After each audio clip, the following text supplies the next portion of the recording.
everybody. Welcome to the August edition of the Community Office Hours. I'm Heather, joined with Monica, and we have an exciting topic for you today, and that's accessibility. So we have Rebecca and Sol. They are both on the design team, and they did a really interesting study on accessibility, and they want to bring that information to you today. So thank you both for being here to talk about this exciting topic. I Thank think you for having us. accessibility is something that it's an afterthought, unfortunately. And I love that you two have really put some hard work into improving our accessibility story. Yeah, this is Great. something we haven't talked about for a while. So I think we've done to Yeah. talk about this about a year and a half ago with Elizabeth Joseph, who used to be on our design team, talking about cognitive accessibility. And I think she'd be glad to know that we're still thinking about that and thinking about Yeah. all kinds. But I don't want to kind of give too many spoilers Yeah. for this awesome talk. Yeah. So yeah, Rebecca, tell us all the things. Mhm. That's right. Thank you, everyone. Hi, everyone. Thank you so much for joining. I'm Rebecca Taylor, a product designer on the Thunderbird design team, and my colleague Solange Valverde and I will be sharing findings from our recent accessibility study on Thunderbird for desktop. So the Thunderbird, of course, is committed to making the internet better for everyone, and a key part of that is ensuring our tools are accessible to everyone. And to do that effectively, we need to gather feedback and reflect on how different features of the tool are being used and discover how they need to be adapted in order to better support accessibility. Um, Let me go to the next slide here. So, what we did in this study is our design team ran moderated interviews with Ally testers. Ally, for anybody outside the development space, you might not be familiar with the numerim. It's a common abbreviation for accessibility where the 11 represents the letters between A and Y and is often pronounced ally, which is a play on words emphasizing allyship and the importance of actively advocating to ensure everyone is included. So we might use that term ally interchangeably just to mean accessibility throughout this presentation and the discussion afterward. The sessions that we conducted in this study surfaced a variety of insights and led to the discovery of 41 accessibility related bugs that we'll be bringing back to our team. We gave kind of a high level overview internally, but we're still going to be sharing out more specific reports with our development team so that we can start prioritizing and triaging these. Um, and we just want to say, first of all, that we're enormously thankful both to the design team at Mozilla and to Fable for working with us to make this study possible. Fable is an accessibility-focused online platform that sources participants with disabilities to provide real-world testing and technology. And we found that their participants were incredibly attentive and thoughtful in the feedback that they provided during these 60-minute interviews. We conducted the interviews remotely from about late May through June with a fairly broad research goal since this is the first time that we conducted this type of testing. So we really were just aimed to evaluate some kind of key critical interactions, such as like navigating into messages and see from different perspectives what problem areas we may have overlooked in development and design. We had 7 participants that we conversed with that enabled us to better understand how Thunderbird is experienced using several different screen readers, 2 alternate navigation tools, 1 magnification software, and a variety of experiential perspectives, including cognitive accessibility concerns. We also learned that our participants sometimes layer in different assistive technologies across devices, switching tools if one provides better context or support than another, which we didn't know going into this. As I mentioned, we are new to doing accessibility testing, both at Thunderbird and just in our careers at this point. So it was very eye-opening to be able to have this study done with these participants. And for us, this demonstrated not only several nuances of accessibility needs, but also just illustrated how common it is for gaps to remain in support of accessible experiences. So that was really a good reminder to us that we all need to strive to do better in building experiences that are universally acceptable. It also enforced the critical role that feedback plays when getting real users to let us understand what gaps and guide us towards more inclusive solutions. So with that, let's take a look at the high-level measurement that we captured from these findings. At the end of each interview, Fable provides a survey to the users and gathers kind of a weighted scoring called the accessible usability scale, where they ask some kind of positively and negatively worded questions to gain insight into user agreement. And our scoring indicated significant room for improvement with some scores under 50% for several of the screen readers, the cognitive experiences, as well as voice control, and also gained higher scores than we anticipated with eye tracking software and magnification software. So throughout this presentation, we'll be going through and reviewing some of the key findings that we found for these areas, starting with the lower accessibility scores and just going through the key aha moments that we had when evaluating these experiences. So starting off, we started our findings with tests on screen readers. And if you're not already familiar, screen readers are software that convert on-screen interactions into either speech or sometimes accompanying Braille systems and the tools often rely on some back-end metadata in order to identify the screen elements and interactions. Screen readers are primarily used by people who are blind or have low vision, and it helps them to navigate and access digital content. Our screen reader testings had some kind of common experiences, and then they had some things that were unique to each individual tool. So across the 3 participants, we're using 3 different screen reader technologies.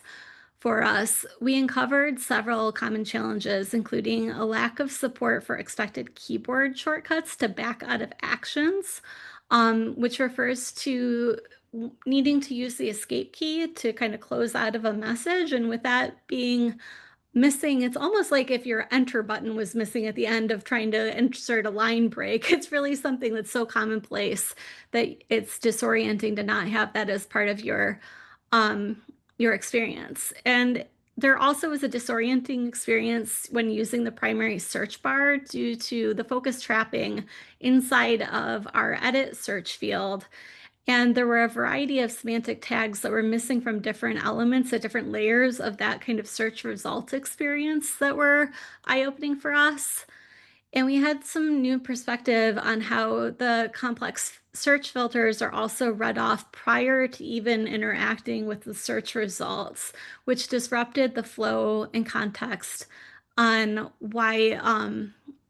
how and why kind of blind readers want to use often table views because it provides a little bit clearer structure with better ARIA labels to the content and just easier, more predictable interactions for getting through that content. So it was illuminating to see those. For the narrator participant, so narrator is the name of one of the tools, we learned that the reading pane of Thunderbird was disruptive to the flow of how they would expect to read emails. So with that opening up on the right, they weren't able to go forward and backward as easily as they expected. They also demonstrated that the confirmation feedback was missing for several actions, such as checking boxes or moving messages.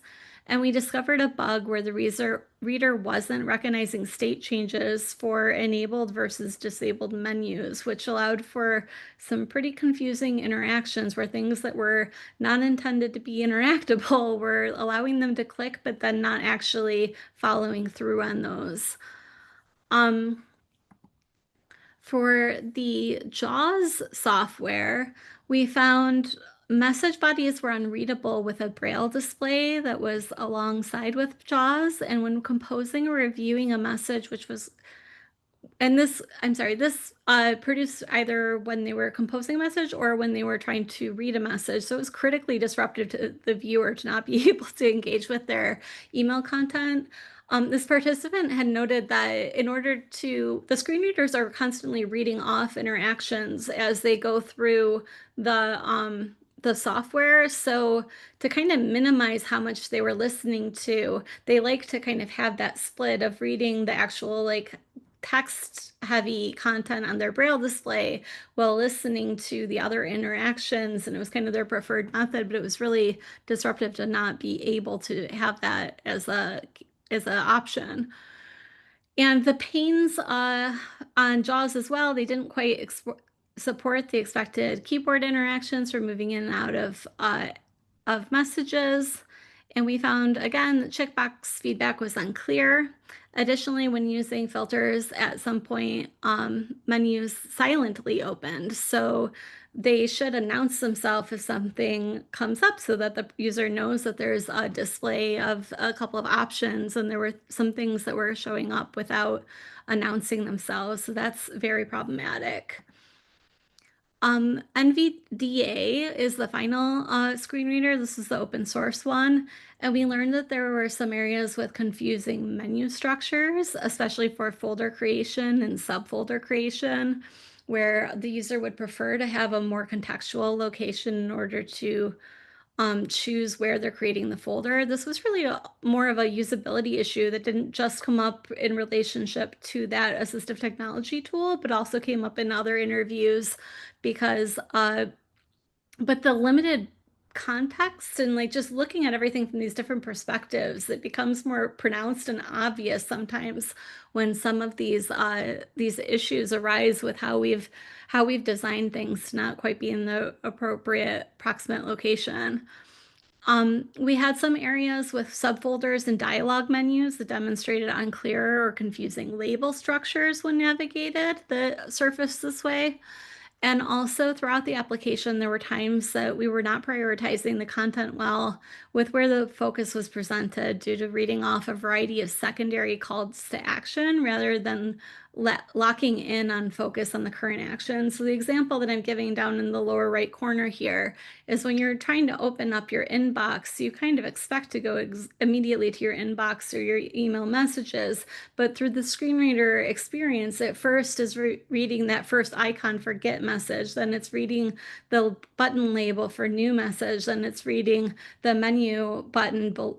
So it's like we have to think through these priorities of how important it is for people to serve these actions up prior to the primary action that they're most likely to want to take. Next, we had one participant who represented cognitive accessibility in the testing.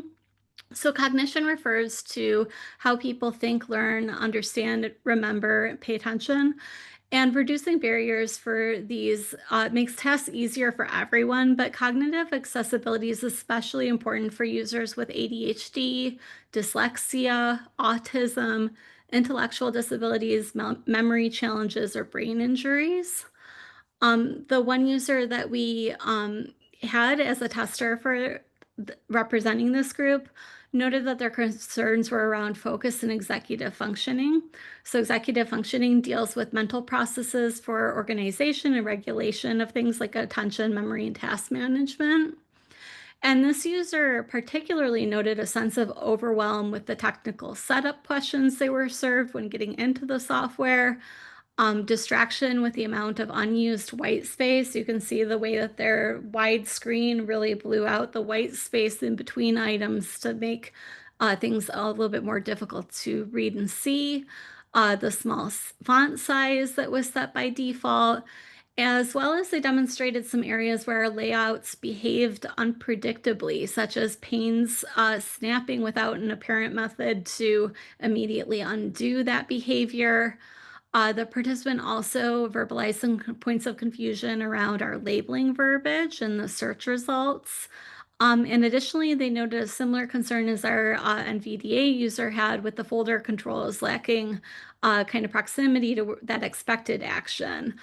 So users were asked to create folders, and some of the places that they expected to be able to do that right from their messages, they weren't able to get through to the menus that they expected to have available there.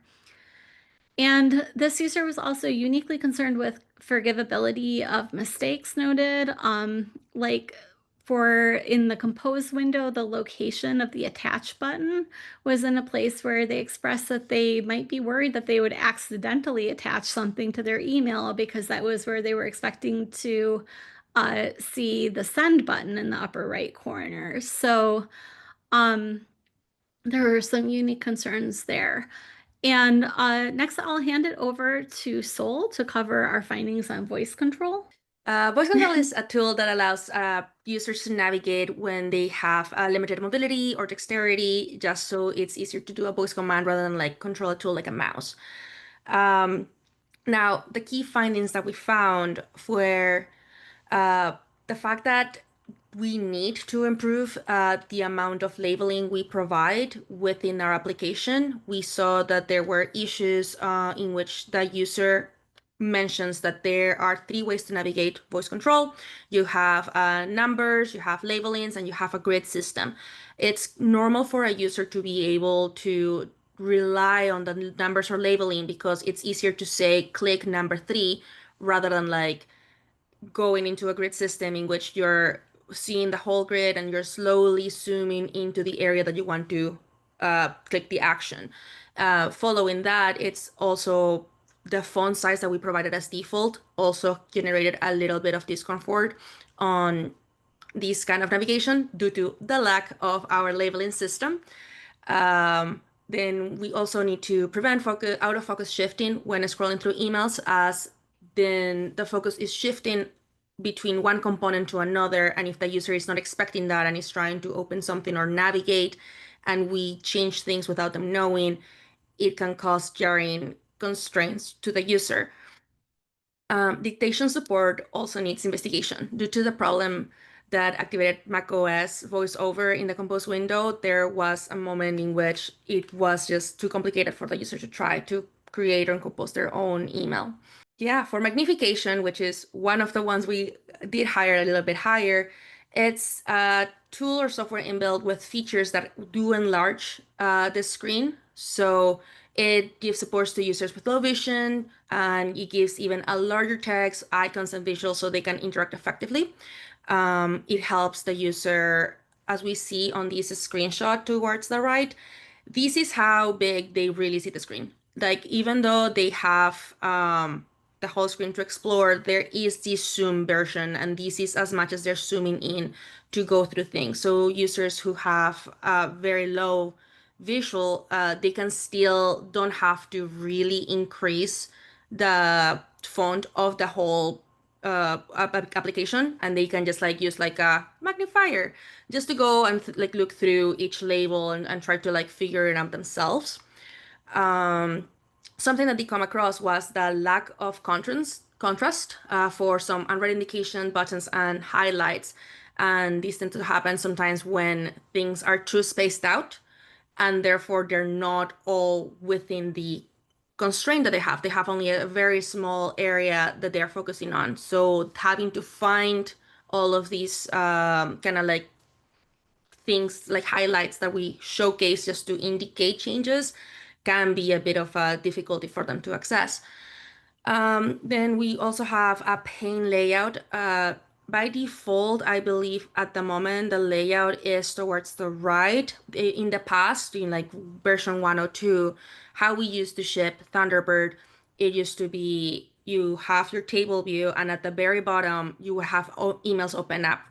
So for some users, if things open up to the right and they don't really see the shift underneath them, which has like the height of the screen tends to be lower than the width of the screen, it's harder to find that something has happened, that something has changed, because a click, usually you can see within the screen that something has changed. But if you're seeing area, it's so small that you don't see that interaction happen, that pop-up happen, then you once again find yourself having to looking for the tool that you were looking for, expecting, whereas any other user wouldn't have to endure that kind of hardship.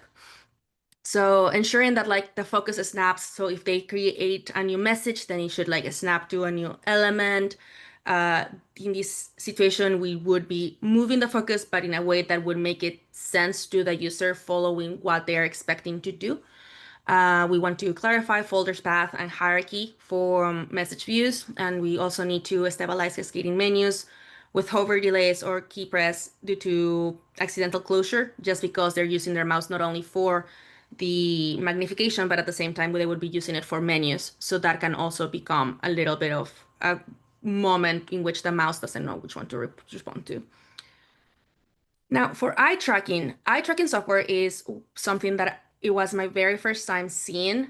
It was very, very exciting to see how someone could control a computer device with just their eyes. They would just, it's usually used by people who cannot traditionally do input methods due to limited mobility, paralysis, or any other motor impairments. And the way that they can navigate the screen is just like anyone else. They can drag and drop items, they can have shortcuts, and they all are given through these special like virtual keyboard almost that allows them to do all these activities. So on our key findings is that composing a new window disrupted the workflow and focus of the user. We also found out that once again, the font size in settings is inconsistent and it needed to be consistently applied to both the UI and the email content. There were small controls. So for example, closing buttons are sometimes more difficult to navigate just with eye tracking. And there was some drag and drop bug, even though this user is able to create drag and drop actions with their eye tracking software, the folder animation and display moved correctly, but then the action didn't actually happen. Like things were not moved where they were expected to be moved. So that's something that we did note that we have to investigate more. So in conclusion, we want to once again thank our partners at Mozilla for providing us so much support and helping us getting started with accessibility research, and to Fable for providing us this great tool for sourcing and facilitating these interviews. We have learned so much from our participants during these sessions, and we're so grateful to them for taking the time to share their perspective and concerns. And yeah, this was only the beginning. We cannot wait to do more research on Android and deeper investigation into our own issues. If I want to leave everyone with a quote is, if we make something accessible now, we don't have to come back later and redo all the work. It just saves everyone time. And how to help. Honestly, if anyone, when they're seeing this out there, are like, I want to go find accessibility bugs. I want everyone to be on the same, enjoy our program the same way everyone should. There are ways. If you want to tackle those bugs, we have attached a link from Mozilla. So on a search, it will basically look for the keyword access, as well as the component disability access. At the moment, depending on how people are listing the bugs or like filing them, there may not be combined search, but this is the one we are suggesting to use at the moment, but feel free to search them up. Any help is great. Any other ways to help is usually checking out our Thunderbird accessibility chat on Matrix. And we also have a Thunderbird user experience on topic box. It's for all user experience items. We don't have one specific for accessibility, because user experience should cover accessibility first and foremost. And one more key is just a little bit of help how to file a bug that you want to be for disability or for access in general. For us to be able to track it better during triaging is making the component, ensuring that it's the disability access, ensuring that the keyword also has the access keyword. Attachments are always great. Seeing screenshots of when something failed, it's another way for our developers to understand what happened. And the description is definitely one of the best tools that we have. We have here steps to reproduce. So in my example, I only put 2 steps. In general, it's never usually 2 steps. It's usually way more like I open these and then these. Like there is a lot of how this bug came to happen. But having the steps to reproduce and knowing what you expected, but also like what the outcome was supposed to be and what the expectation was, will help us easily try to find and like triage everything and be able to like assign it to someone to be able to tackle it. Of course, all the other bits of information are great, but yeah, those weren't for us the most important ones. And yeah, this is our list of our resources. Thank you very much. Oh my goodness, that's really cool that you guys did that and are sharing it with us. We have some questions for you, and forgive us if you've covered it and we missed it or something. But for visually impaired folks, what types of inputs were used to test?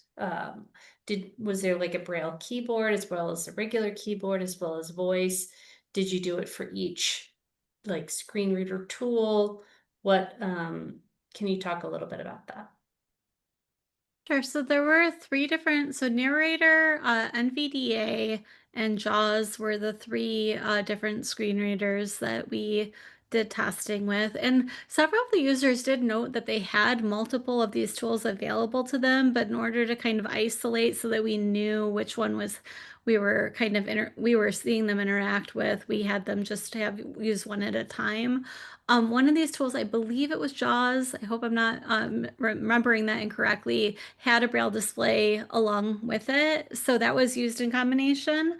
But as far as like the inputs, I'm not positive because we can't see on our end like what they're interacting with, and we didn't have a lot of inputs being introduced into the test. It was mostly kind of clicking through. So the screen reader tools would be reading through the different areas, and then they're usually using tabbing and different keyboard controls in order to kind of navigate through those interactions. So it's like if you imagine just kind of tabbing from one action to the next action, and then it's reading off whatever the metadata is saying for this is the button that says such and such. This is that's kind of how that interaction goes. Internally, we did have some videos with screen recordings that we were able to share with our teams so that they could kind of actually see a demonstration, but we just don't have the permissions to share that publicly.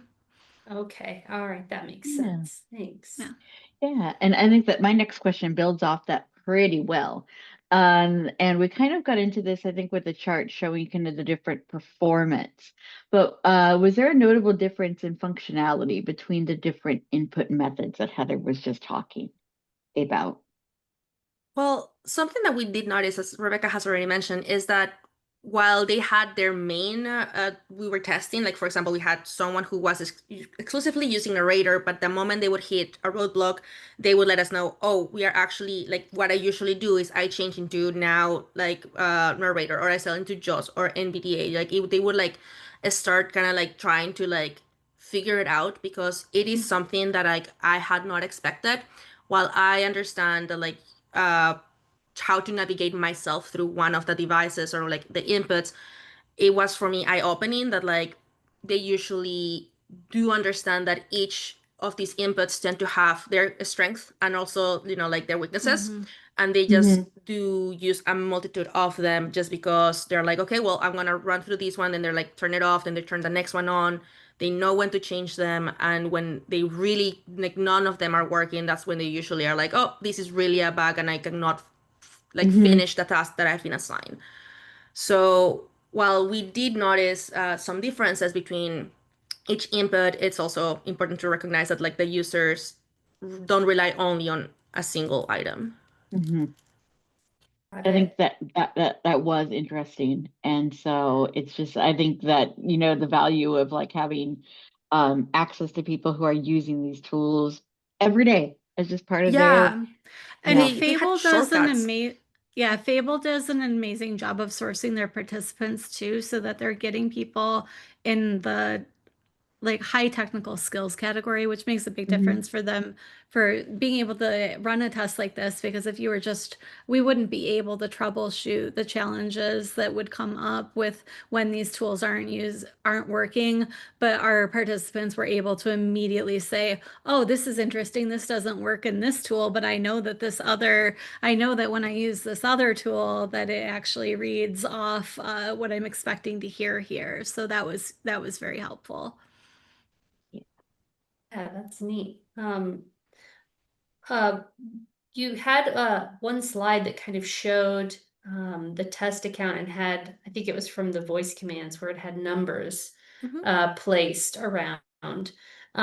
Since Thunderbird supports a few different types of email accounts, I was curious if that was just a UI thing that applied to all accounts, or does that is it just IMAP accounts that it like how no. It applies to every account. So the moment you connect a account, this is how Thunderbird is reading. So the user doesn't have to worry that like they don't have the correct account.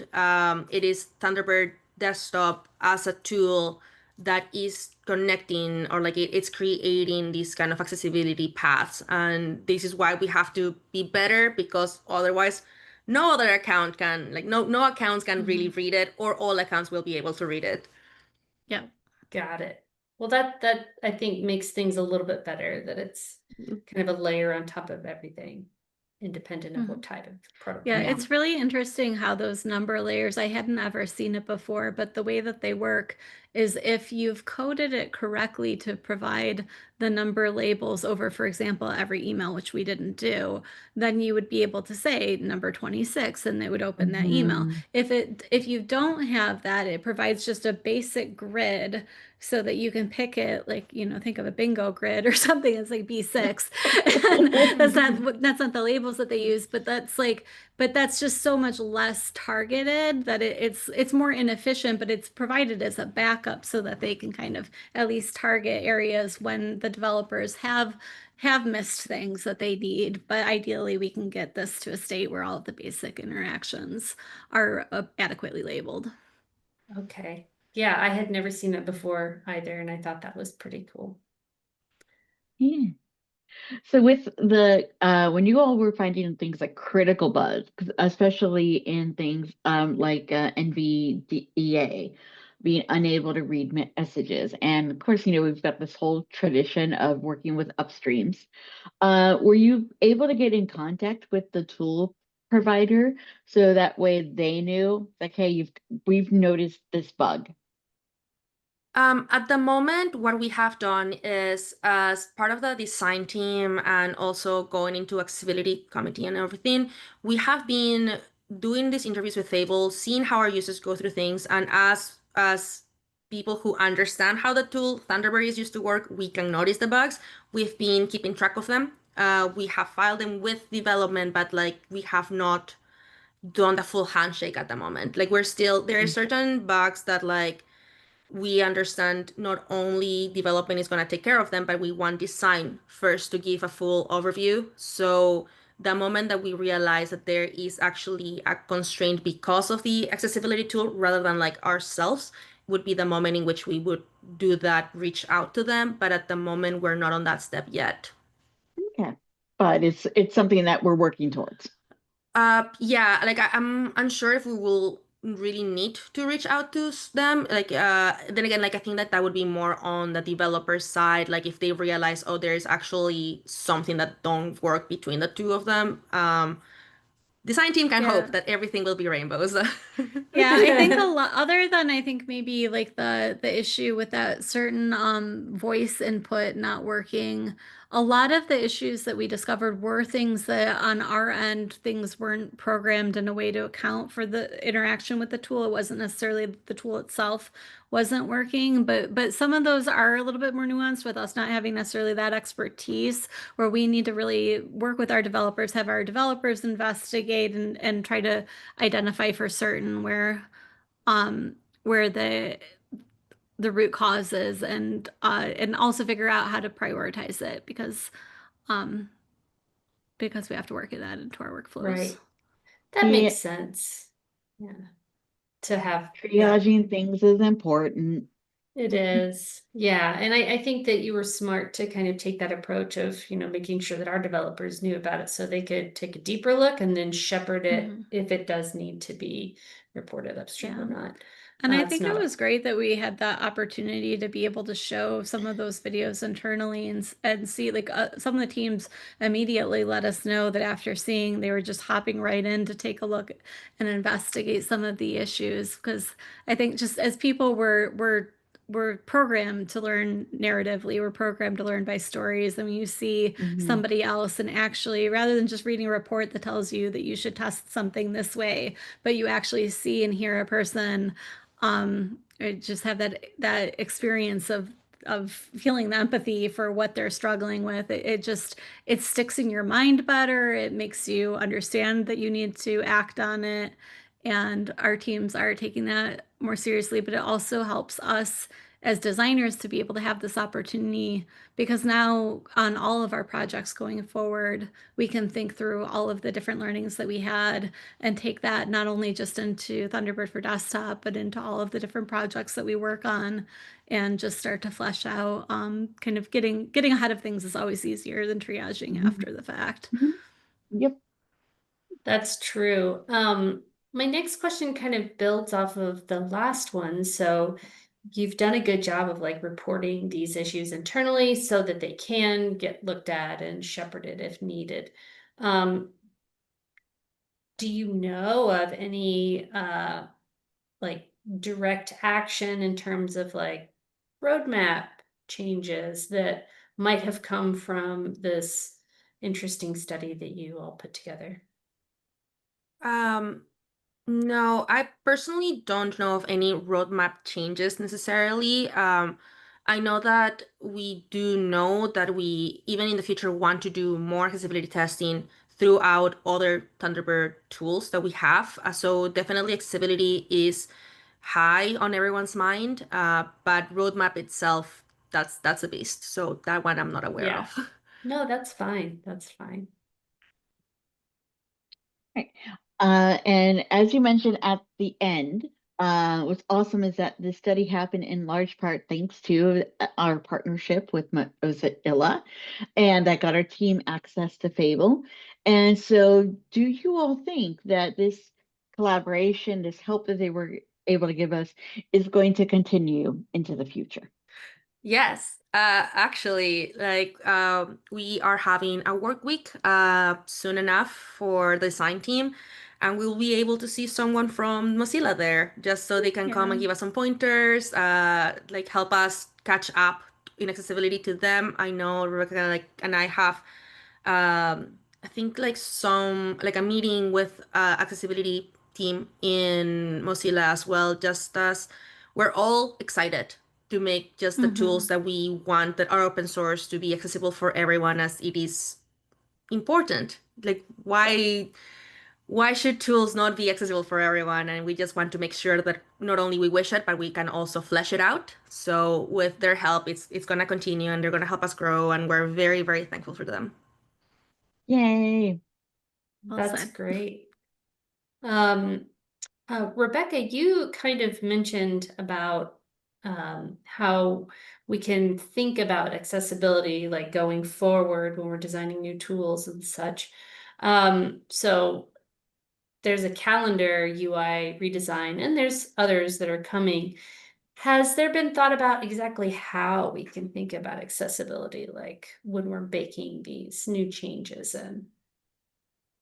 I mean, there's so many different layers to this, but there's some of the things that I'm thinking about being a little bit newer to the company is just making sure that we have everything annotated that we've learned about the decisions that need to go into our handshake with the developers, to make sure that they're putting in the appropriate tagging and that kind of thing, and getting that baked into our process, making sure that we're doing more accessibility testing before those different handoff points is going to be enormously helpful, and just continuing to train going forward. As Sol mentioned, having the upcoming trainings from our Mozilla team coming up, just skilling up and making sure that we just ingest as much of this information as it takes in order to make sure that we're just living and breathing it, so that it's not left as an afterthought, because it should be just central to every part of what we do. And it not only makes it accessible for the people who need to use these different technologies and have these specific concerns, but it really creates a more usable product overall. There are a variety of things that are usability concerns that would really affect everybody, but once you look at it from the lens of how confusing it is on this one tool, you just have kind of an eye-opening moment. So Yeah, I guess even keeping it part of like the testing, before merging various Yeah. things, like, did you consider? Yeah. Yeah, that's great. Yeah. Okay.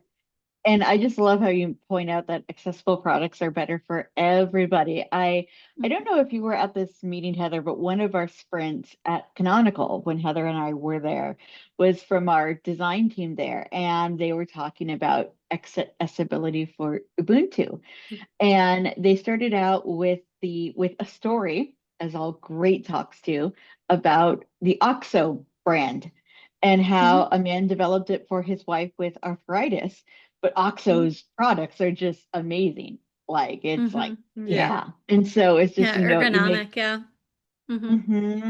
and that even people, and it's just more accessible products, better products, more viewpoint of people contributing, better products. Yay. Yeah. Good point. It's good stuff. So speaking of that learning process, what did you learn from participants that surprised you all the most?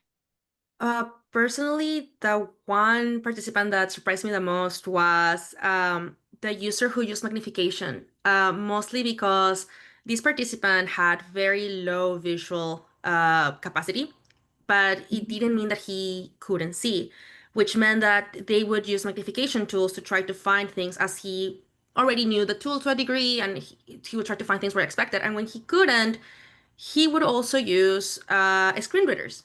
And that is something that in my mind did not connect, like I was like, oh, screen readers is for like a specific kind of users. And like basically, the more I see people using the tools, the more these boxes that I have of assumptions of how things are meant to use are broken. And I love it because I can try to use accessibility tools, but as a able person, it doesn't mean that I know how to use it or know how to rely on it or know the hacks around it. Whereas seeing people who have used these accessibility tools for a while, it just breaks my mind how efficient they are, how they can make things work. And obviously, once they do so much and something actually doesn't work, it can be so frustrating because you're rooting for them. And at the same time, I don't want it to be difficult for them. Like, why, like, they shouldn't have to deal with so much to just do the Yeah, same thing that I am able to do. piggybacking off of that a little bit, I was most surprised by the eye tracking software. So the user or the participant that we spoke with was using Tobii eye tracking software, which is also used for some user testing tools. They have like a camera that tracks eye movement across the screen.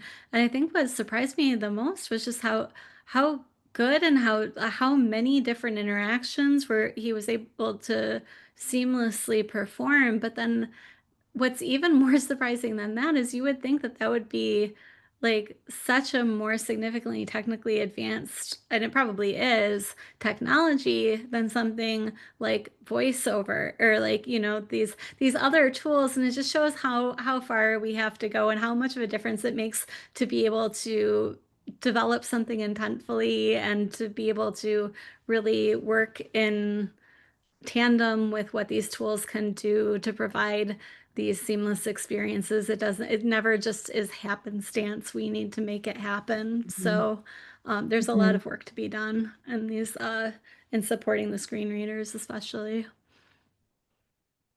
Were there some common frustrations that you two experienced across different tools, or did challenges vary significantly depending on the technology? Something that we noticed right away was the setup of the account, because they were using before we had fully polished the account hub situation.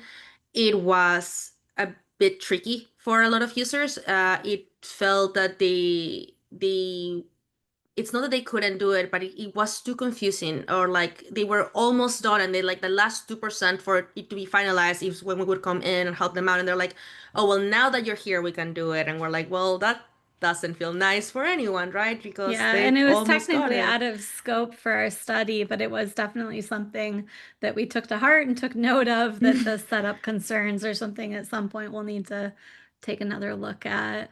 Also, I think there were um, a lot of requests for the default font size to be changed, and so even walked some people through kind of adjusting that setting so that people could even get started. But then also even the way that that default font size is changing, it's changing the interface sizing, but it's not changing the content sizing, which was confusing to some users that wanted everything to kind of scale up for them.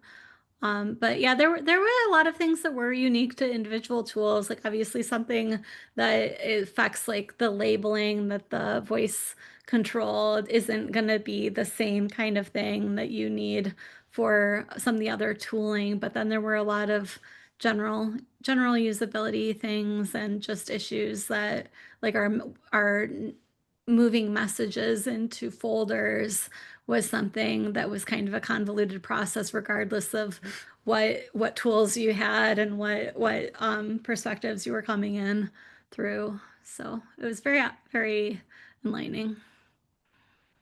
Interesting. Yeah. Now, were there any of these kind of like these frustrations that users noticed that these participants thought could be, if we fix these, that could be kind of quick wins that could make Thunderbird easier to use, kind of, let's say, in an upcoming monthly release versus 1 or 2 years down the road?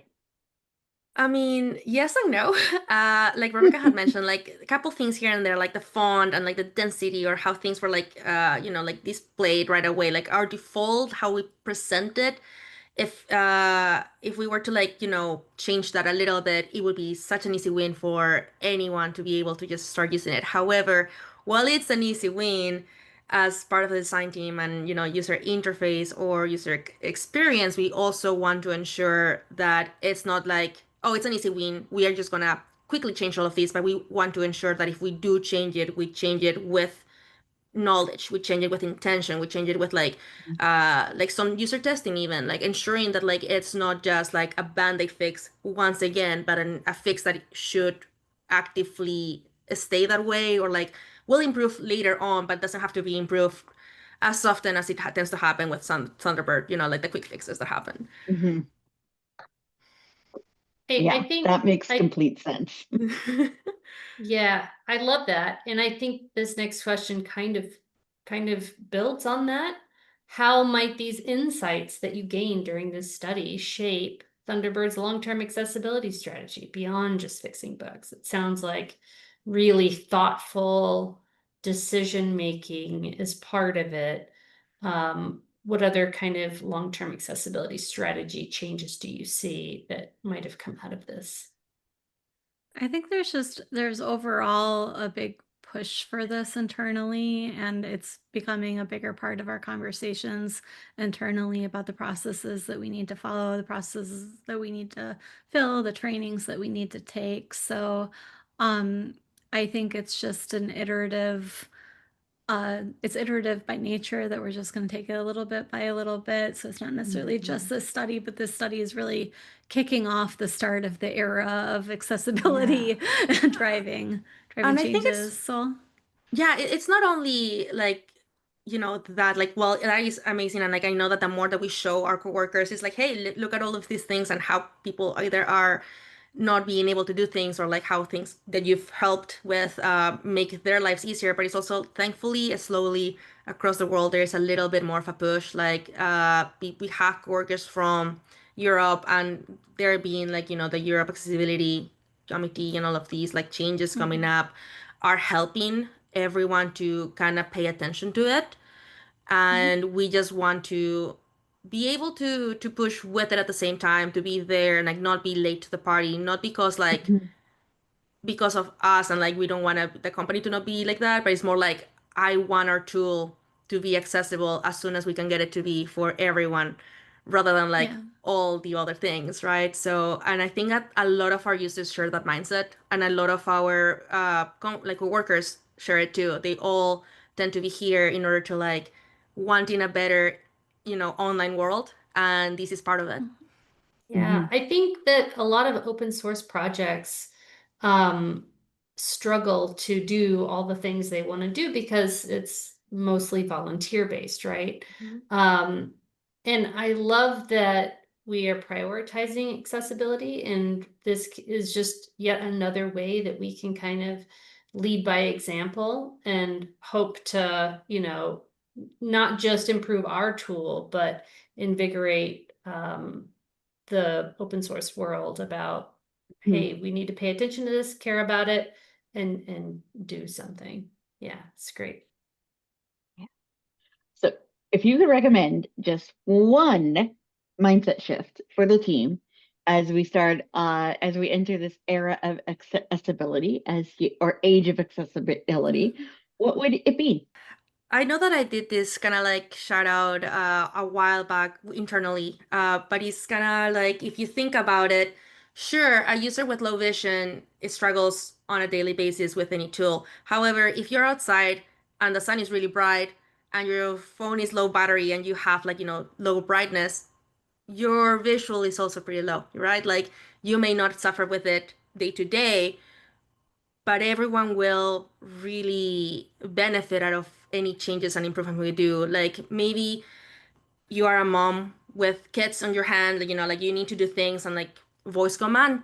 Sadly, sometimes like having things like Google Homes or things that can activate with a voice command can be so much simpler. It makes your life better. And it's not only about making our lives better, but also about giving that equal footing, equal level for everyone to be able to use our tools, just like how we want a little bit of less struggle for ourselves. Good point. Kind of recognizing that we all are in the same boat, even if it's for a brief moment, time to time. Mhm. Yeah. Mhm. Okay. What are some of the next steps for the team related to tackling accessible design and development? So I think Uh, Isla mentioned, oh, go ahead. no, go for it, go for it. I was It's a just gonna big say, one. Isla mentioned we have some accessibility trainings coming up. We have the report that we need to work with the development team in order to go through all of these bugs and really get them fit into backlogs and triaged and brought to the community as well, so that they can contribute where appropriate. And then um, and then I think also one thing that we hadn't mentioned is that we do have some thoughts about future studies for looking into Thunderbird for Android and doing some future work, but I don't have timing on those. Right. Yeah, that makes sense. Yeah. Next steps is literally just making sure that accessibility is part of what we breathe as design. Yeah. So it shouldn't be a next step, but more of a part of things. Yeah. And what's nice with like growth that we're having, I mean, we've had so much team growth this year that we've got a fully fledged community team that Heather's part of now. And Yes. and so if we want to, once we get those bugs like in shape, and if we want to be like, hey, let's get these triage to users who can really help us like verify them, then we've got a team who can really kind of be devoted to things like that instead of us having to wear 50 gazillion hats. We're only wearing 10 gazillion hats now. Right. Yeah. We could definitely put out like a call to action when we feel like, hey, Mhm. we have this Mhm. stack of bugs that we need help Mhm. triaging. Yeah. Mhm. And even beyond that, like if we can identify like good first bugs to like send new Mhm. contributors, hey, can you just Mhm. go quickly fix this? Yeah, that's cool. Yeah, Yep. it's Pretty great. exciting. And you had a great segue into our next question, which is given that, oh, We have Thunderbird for Android, and soon to be Thunderbird for iOS. But will we have an ally study eventually on for that platform? We will. It is desired. However, we don't know when in the future it will be, Mhm. but it has definitely been part of the plans for the design team. We do know Excellent. that we have to first address a couple things with TalkBack for it to mature more into the product, but other than that, there are plans for it. Excellent. Okay, and I think on some of your final slides, Rebecca, you pointed to how community members can best help and get involved. If there was one space where you would recommend people get started, they wanted to come and help, would that be Matrix? I think if they're like actively ready to contribute, Matrix is probably the best way to get in touch with our team. It's our chat channel, so people can always hop in and have. But if they want to kind of acclimate more because they don't know much about accessibility, then within our design system bowl, we have the link for additional resources too. So it kind of depends on where you're Mhm. at in your stage of comfort with this. But yeah, there's a variety of ways, and I think that we can share out an updated version of the PDF so that you could share this out with Oh, people for as well, and sure. they'll have the links. Yeah, Yeah, and we can include those links directly, I Yes, think, in the that blog we will would be do post. that. perfect. Oh, perfect. We do that every time. I would Yeah. also say Perfect. that it's still good, even if you don't want to really commit much more to Matrix, but you want to learn more. We do have a community, like accessible committee, and we do talk about certain things on this Matrix channel. So even if you want to more receive information right away rather than waiting for a blog post, that will be a place that you could learn more, even if you don't want to interact as much. Mhm. Mm-hmm. And even if you're just curious to dip your toes in, you can Exactly. go to the Bugzilla link and just see if you can reproduce one of these, and then provide additional information. Thank you both very much for one, doing this study because it is a very important topic, and two, being willing to come here and share that with the world. I really appreciate your time, and I think the study is really valuable. Mhm. Yeah, Of thank you so Beyond much for having Thunderbird. us and for hosting this. This is Yes. great. Yeah, of course. course. So we'll say goodbye for now, and Monica and I will be back with you next month with another edition of the Thunderbird Community Office Hours. So, Mhm. bye. Bye bye.